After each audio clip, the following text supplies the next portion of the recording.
Hello दोस्तों, कैसे हैं आप लोग। मैं उम्मीद करती हूँ कि आप सभी अच्छे ही होंगे। दोस्तों, आज हम इस वीडियो में हिंदू धर्म में सुनी एवं मानी जाने वाली ऐसी एक रोचक, भावुक, संवेदनशील और ज्ञानवर्धक कहानी सुनेंगे जो सच्ची आस्था और विश्वास को व्यक्त करती है। दोस्तों, जैसा कि आपको पता है, शुक्रवार के दिन मां संतोषी का व्रत पूजन किया जाता है। इस पूजा के दौरान माता की आरती, पूजन तथा अंत में माता की कथा सुनी जाती है। तो दोस्तों, आइए जाने शुक्रवार के दिन की जाने वाली संतोषी माता व्रत कथा। एक बुढ़िया थी, उसके 7 बेटे थे। 6 कमाने वाले थे जबकि एक निकम्मा था। बुढ़िया 6 बेटों की रसोई बनाती, भोजन कराती और उनसे जो कुछ जूठन बचती वह 7वें को दे देती। एक दिन वह पत्नी से बोला, देखो मेरी माँ को मुझ पर कितना प्रेम है। तो पत्नी बोली, क्यों नहीं, सबका झूठा जो तुमको खिलाती है। वह बोला, ऐसा नहीं हो सकता है, मैं जब तक आंखों से न देख लूं मान नहीं सकता। बहू हंसकर बोली, देख लोगे तब तो मानोगे। कुछ दिन बाद त्योहार आया। घर में 7 प्रकार के भोजन और चूरमे के लड्डू बने। वह जांचने के लिए सिर दुखने का बहाना कर पतला वस्त्र सिर पर ओढ़े रसोई घर में सो गया। वह कपड़े में से सब देखता रहा। 6 भाई भोजन करने आए। उसने देखा, माँ ने उनके लिए सुंदर आसन बिछा नाना प्रकार की रसोई परोसी और आग्रह करके उन्हें जमाया। वह देखता रहा। 6 भोजन करके उठे तब माँ ने उनकी झूठी थालियों में से लड्डुओं के टुकड़े उठाकर एक लड्डू बनाया। जूठन साफ कर बुढ़िया माँ ने उसे पुकारा, बेटा 6 भाई भोजन कर गए, अब तू ही बाकी है, उठ तू कब खाएगा। वह कहने लगा, माँ मुझे भोजन नहीं करना, मैं अब परदेश जा रहा हूँ। माँ ने कहा, कल जाता हो तो आज चला जा। वह बोला, हाँ आज ही जा रहा हूँ। ये कहकर वह घर से निकल गया। चलते समय पत्नी की याद आ गई। वह गौशाला में कंडे उपले थाप रही थी। वहां जाकर बोला, हम जावे परदेश आवेंगे कुछ काल, तुम रहियो संतोष से धर्म आपनो पाल। वह बोली, जाओ पिया आनंद से हमारो सोच हटाया, राम भरोसे हम रहे ईश्वर तुम्हें सहाय। 2 निशानी आपन देख धरू में धीर, सुधी मति हमारी बिसारियो रखियो मन गंभीर। वह बोला, मेरे पास तो कुछ नहीं, यह अंगूठी है सो ले और अपनी कुछ निशानी मुझे दे। वह बोली, मेरे पास क्या है, ये गोबर भरा हाथ है। ये कहकर उसकी पीठ पर गोबर के हाथ की थाप मार दी। वह चल दिया। चलते चलते दूर देश पहुंचा। वहां एक साहूकार की दुकान थी। वहां जाकर कहने लगा, भाई मुझे नौकरी पर रख लो। साहूकार को जरूरत थी, बोला, रह जा। लड़के ने पूछा, तनख्वाह क्या दोगे। साहूकार ने कहा, काम देखकर दाम मिलेंगे। साहूकार की नौकरी मिली। वह सुबह 7 बजे से 10 बजे तक नौकरी बजाने लगा। कुछ दिनों में दुकान का सारा लेन देन, हिसाब किताब, ग्राहकों को माल बेचना सारा काम करने लगा। साहूकार के 7-8 नौकर थे, वे सब चक्कर खाने लगे। ये तो बहुत होशियार बन गया। सेठ ने भी काम देखा और 3 महीने में ही उसे आधे मुनाफे का हिस्सेदार बना लिया। वह कुछ वर्ष में ही नामी सेठ बन गया और मालिक सारा कारोबार उस पर छोड़कर चला गया। इधर उसकी पत्नी को सास ससुर दुख देने लगे। सारी गृहस्थी का काम करा के उसे लकड़ी लेने जंगल में भेजते। इस बीच घर के आटे से जो भूसी निकलती उसकी रोटी बनाकर रख दी जाती और फूटे नारियल की नारियली में पानी। एक दिन वह लकड़ी लेने जा रही थी। रास्ते में बहुत सी स्त्रियां संतोषी माता का व्रत करती दिखाई दी। वह वहां खड़ी होकर कथा सुनने लगी और पूछा, बहनों तुम किस देवता का व्रत करती हो और उसके करने से क्या फल मिलता है। यदि तुम इस व्रत का विधान मुझे समझा कर कहोगी तो मैं तुम्हारा बड़ा एहसान मानूंगी। तब उनमें से एक स्त्री बोली, सुनो, ये संतोषी माता का व्रत है। इसके करने से निर्धनता, दरिद्रता का नाश होता है और जो कुछ मन में कामना हो सब संतोषी माता की कृपा से पूरी होती है। तब उसने उससे व्रत की विधि पूछी। वह भक्तिनी स्त्री बोली, 1.25 आने का गुड़ चना लेना, इच्छा हो तो 5.25 आने का लेना या 1.25 रुपए का भी सहूलियत के अनुसार लाना। बिना परेशानी और श्रद्धा व प्रेम से जितना भी बन पड़े सवाया लेना।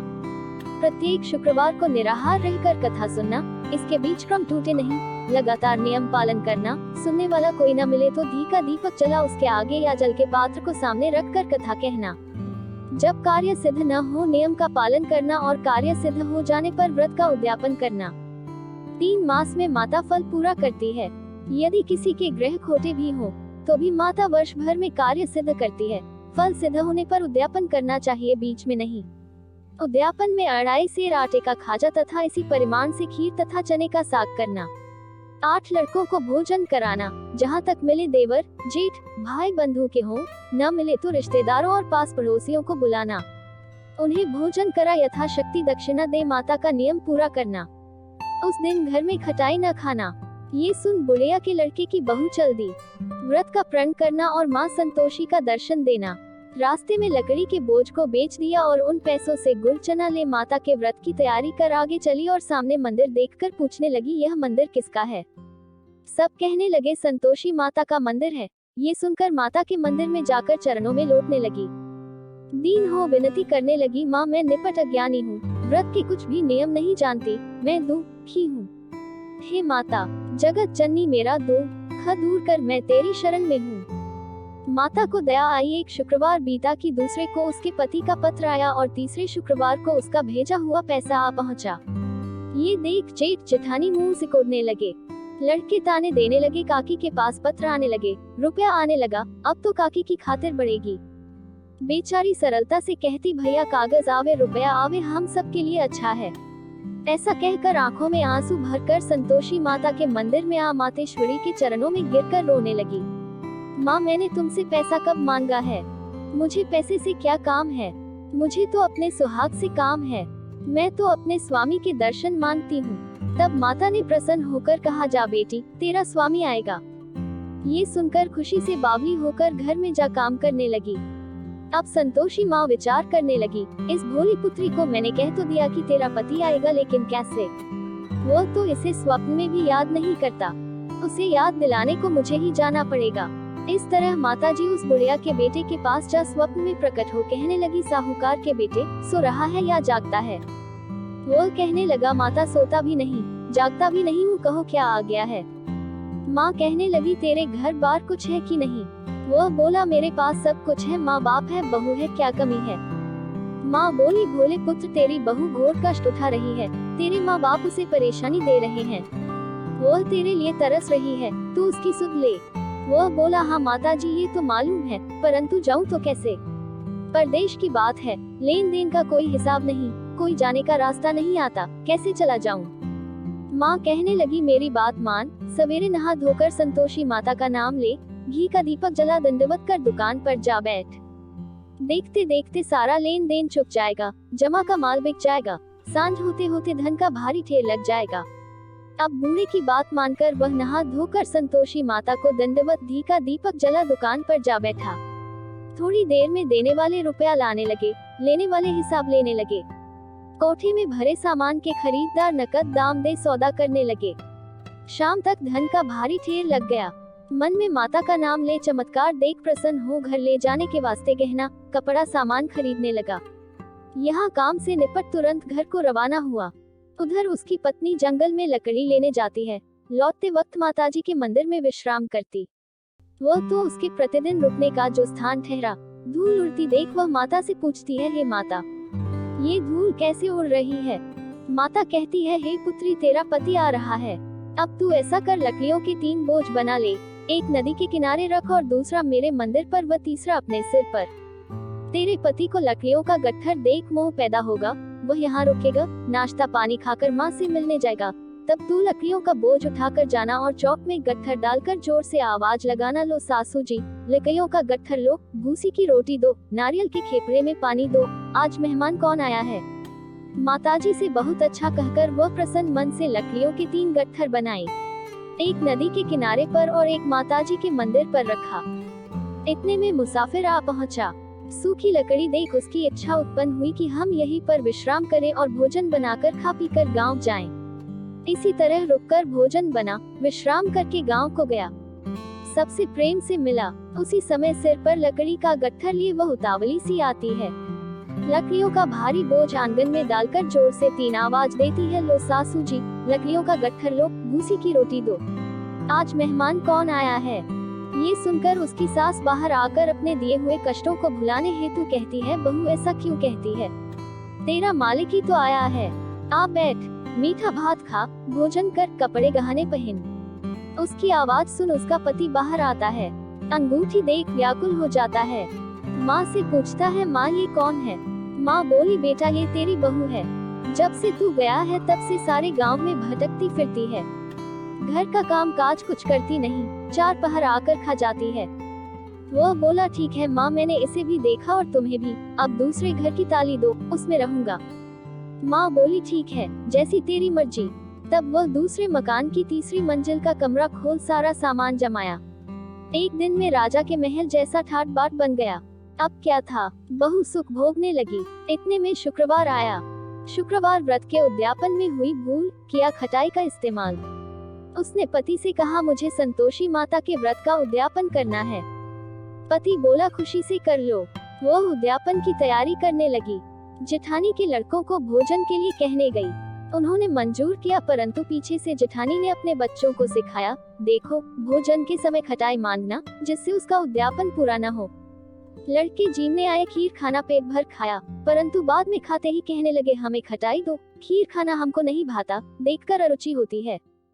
वह कहने लगी भाई खटाई किसी को नहीं दी जाएगी, ये तो संतोषी माता का प्रसाद है। लड़के उठ खड़े हुए, बोले पैसा लाओ। भोली बहू कुछ जानती नहीं थी, उन्हें पैसे दे दिए। लड़के उसी समय हट करके इमली खटाई ले खाने लगे। ये देखकर बहू पर माताजी ने कोप किया। राजा के दूत उसके पति को पकड़ कर ले गए। जेठ जेठानी मनमाने वचन कहने लगे, लूट लूट कर धन इकट्ठा कर लाया है, अब सब मालूम पड़ जाएगा जब जेल की मार खाएगा। बहू से यह सहन नहीं हुए। रोती हुई माताजी के मंदिर गई, कहने लगी हे माता, तुमने क्या किया? हंसाकर अब भक्तों को रुलाने लगी। माता बोली बेटी तूने उद्यापन करके मेरा व्रत भंग किया है। वह कहने लगी माता मैंने कुछ अपराध किया है, मैंने तो भूल से लड़कों को पैसे दे दिए थे, मुझे क्षमा करो, मैं फिर तुम्हारा उद्यापन करूंगी। माँ बोली अब भूल मत करना। वह कहती है अब भूल नहीं होगी, अब बतलाओ वे कैसे आवेंगे। माँ बोली जा पुत्री, तेरा पति तुझे रास्ते में आता मिलेगा। वह निकली, राह में पति आता मिला। वह पूछी कहाँ गए थे।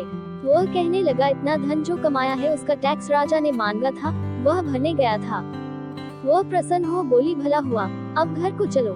कुछ दिन बाद फिर शुक्रवार आया। वह बोली मुझे फिर माता का उद्यापन करना है। पति ने कहा करो। बहू फिर जेठ के लड़कों को भोजन को कहने गई। जेठानी ने 1-2 बातें सुनाए और सब लड़कों को सिखाने लगी, तुम सब लोग पहले ही खटाई मांगना। लड़के भोजन से पहले कहने लगे हमें खीर नहीं खानी, हमारा जी बिगड़ता है, कुछ खटाई खाने को दो। वह बोली खटाई किसी को नहीं मिलेगी, आना हो तो आओ। वह ब्राह्मण के लड़के लाकर भोजन कराने लगी। यथाशक्ति दक्षिणा की जगह 1-1 फल उन्हें दिया। संतोषी माता प्रसन्न हुई। माता की कृपा होते ही 9वें मास में उसके चंद्रमा के समान सुंदर पुत्र प्राप्त हुआ। पुत्र को पाकर प्रतिदिन माता जी के मंदिर को जाने लगी। माँ ने सोचा ये रोज आती है, आज क्यों न इसके घर चलूं। यह विचार कर माता ने भयानक रूप बनाया। गुड़ चने से सना मुख, ऊपर सूल के समान होठ, उस पर मक्खियाँ भिन भिन कर रही थी। देहली पर पैर रखते ही उसकी सास चिल्लाई देखो रे, कोई चुड़ैल डाकिन चली आ रही है, लड़कों इसे भगाओ नहीं तो किसी को खा जाएगी। लड़के भगाने लगे, चिल्लाकर खिड़की बंद करने लगे। बहू रोशनदान में से देख रही थी, प्रसन्नता से पगली बंद चिल्लाने लगी आज मेरी माताजी मेरे घर आई है। वह बच्चे को दूध पीने से हटाती है। इतने में सास का क्रोध फट पड़ा। वह बोली क्या उतावली हुई है, बच्चे को पटक दिया। इतने में माँ के प्रताप से लड़के ही लड़के नजर आने लगे। वह बोली माँ मैं जिसका व्रत करती हूँ ये संतोषी माता है। सबने माता जी के चरण पकड़ लिए और विनती कर कहने लगे हे माता, हम मूर्ख हैं, अज्ञानी हैं, तुम्हारे व्रत की विधि हम नहीं जानते, व्रत भंग कर हमने बड़ा अपराध किया है, जग माता आप हमारा अपराध क्षमा करो। इस प्रकार माता प्रसन्न हुई। बहू को प्रसन्न हो जैसा फल दिया वैसा माता सबको दे, जो पड़े उसका मनोरथ पूर्ण हो। दोस्तों अगर आपको ये कहानी अच्छी लगी है तो प्लीज वीडियो को लाइक शेयर और कमेंट जरूर करें। ऐसी और भी मजेदार प्रेरक कहानियाँ सुनने और पहली बार वीडियो पर नए आए हों तो चैनल को सब्सक्राइब जरूर कर लें। चलिए दोस्तों मिलते हैं एक नई ऊर्जावान कहानी के साथ। यहाँ तक वीडियो में बने रहने के लिए सभी का धन्यवाद।